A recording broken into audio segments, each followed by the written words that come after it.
Good evening, good evening, good evening. It is well past midnight, but I want to give you guys a little blessing this evening. I shared this with my daughter yesterday, and it was very beneficial for her to help her kind of battle some things that she has going on with some of these kids at school. And so I just want to share this if you're facing a battle today. I'm going to share something with you guys that most Christians don't think about. Because most Christians are kind-hearted and very generous. And sometimes we think that God calls us to give every ounce of who we are to others, and that's not true. And my daughter found herself in this situation where she was giving more than she was receiving. And as a Christian, you know, people will tell you, oh, you got to be kind, you got to give, you got to do all these things. In fact, most people will tell you to give till you're broke, till you're poor, give every cent, because you see this woman, this lady coming, you know, to Christ with her very last cent. And they'll use that analogy of this woman coming to Christ with her last cent to use that against Christians, to give everything that they have till they have nothing left. That's not what God calls us to do. That situation with that old lady, she was rich in so many other ways that giving that cent to Christ was nothing, because she had received so much more than that. And so a lot of times we think we need to give everything we have and bless everybody in our life, and that's not what God calls us to do. You have to know the situation you're in, the season you're in, and what God's actually calling you to do in that situation. I'm going to read you guys Matthew 25, okay? And most people will read this and say, oh, this has to do with the rapture and the coming of Christ. Yes, it does, but I'm going to give you something a little bit deeper here. Matthew 25, verse 1, and it reads, Then shall the kingdom of heaven be likened unto 10 virgins, which took their lamps and went forth to meet the bridegroom. And 5 of them were wise, and 5 were foolish. They that were foolish took their lamps, and took no oil with them. But the wise took oil in their vessels with their lamps. While the bridegroom tarried, they all slumbered and slept. And at midnight there was a cry made, Behold, the bridegroom cometh. Go ye out to meet him. Then all those virgins arose and trimmed their lamps. And the foolish said unto the wise, Give us of your oil, for our lamps are gone out. But the wise answered, saying, Not so, not so, lest there be not enough for us and you. But go ye rather to them that sell, and buy for yourself. And while they went to buy, the bridegroom came, and they that were ready went in with him to the marriage, and the door was shut. Afterward came also the other virgins, saying, Lord, Lord, open to us. But he answered and said, Verily I say unto you, I know you not. Do not be out here giving everything you have to people, and then you get stuck in a situation that God didn't call you to be in. You understand? Here is 10 women. The oil represents the anointing of God over these women's head. Here is 10 women anointed by God. 5 of them were wise, which meant that when they got the lamp, which is the tool that God gave them, they instantly knew what to do with that lamp. They instantly said, if I have a lamp, I'm going to need oil, because when I go to light this lamp, I'm going to need oil to keep this wick burning. They instantly understood the appointment that was given to them. Not only did they understood that they were anointed, but they also understood the appointing that was on their lives. The other 5 women didn't understand. They were not prepared. They didn't do what they were supposed to do, yet they were called by God. Yet God gave them the same tool that he gave the 5 wise women. The 5 wise women said no. In fact, they told those women what to go do. Go buy oil. They asked, can you share your oil with us? And the wise women said no. Sometimes God calls us to say no.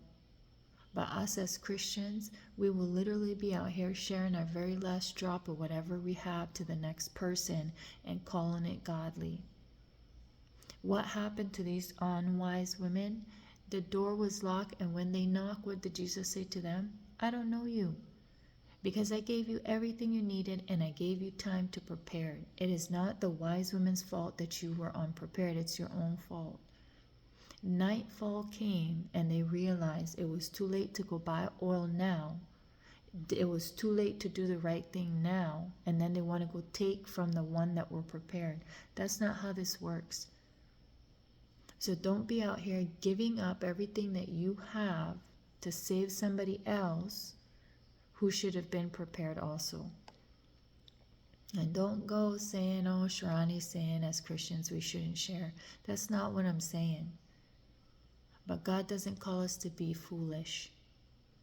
And sometimes we will literally be pouring into everybody else, pouring everything that we have into somebody else, or our family, or our friends, or this one and that one, because they need our help till we have nothing left. And then you know what? You and them now are sitting with nothing. God says that he will give you an abundance till your cup runneth over. If your cup is not runneth over and you're giving out of lack, not abundance. And you shouldn't be given. And that's the truth. You should not be pouring into others when your cup is not running over. Because if you're pouring into others and you don't have, you're both in the same boat. I think I said this previously. When you become a millionaire, you know the exact steps it took to become a millionaire.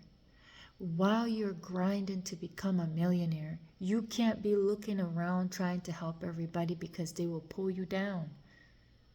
You have to keep your eyes on the prize, work, grind, focus. Then when you become a millionaire, you could show others how to do the same thing. But us as Christians, we want to sit here and give everybody every single step along the way, hoping that they'll walk with us along the way. God didn't call us to be like that. Some situation it calls for that, but not all. And it is rare. So if you find yourself today discouraged, you find yourself that your cup isn't full, you find yourself that your cup is not running over, assess, go to God in prayer and assess where you are. And be a wise person. God calls us to be wise. Wisdom means that you know when to give and when not to. Too many Christians think that we are supposed to be given all the time. Everything about us, answering everybody's phone call, texting everybody back right away. And I'm guilty of it too. But that's not what God calls us to be. Because if you run yourself ragged, there's nothing left for nobody else, to include yourself. And if you find yourself in a company of people who are just negative, constantly draining, you've been pouring into their cup, but it seemed like their cups got whole because everything you say just pours into them and out, and then you don't see no progress, leave them fools where they is. These wise women, when these unwise women came to them about, share your oil with us, please. They said no, because if I give you, then I might not have enough to get me through the night. And I need to have enough because the bridegroom is coming. They said no, not doing it. So sometimes we have to remember that God has given every single person on the planet the tools that they need to succeed. It is not our fault if they refuse to use the tool in the full capacity that it is supposed to be used. These unwise women had a lamp, and they knew that the lamp needed oil, but they wanted to do whatever it was they were doing during the day. They wanted to spend their money on whatever they wanted to spend their money on, and then here comes the cardinal and they broke. And then they want to call the wise woman who was prepared, and then call you selfish for not sharing, call you ungodly for not paying attention, call you all these things because you said no. Be wise. When God blesses you with abundance, overflowing, then you can start to give in abundance. Then you can start to teach and show and guide. But before that, Your cup empty, your cup 75% full, 50% full, and you're out here pouring into other people's. It's not wise. It's foolish. Because when the day comes that you need help, God doesn't want you going to the same broke people that asking you for help. But that will end up happening. We give, we ain't got nothing to give. Then we give, or we help, or we do. And then a week from now, we need to go ask the same person that we gave to, who we know is broke, for the same thing that we let them have back. It makes no sense. So be encouraged tonight. Be wise.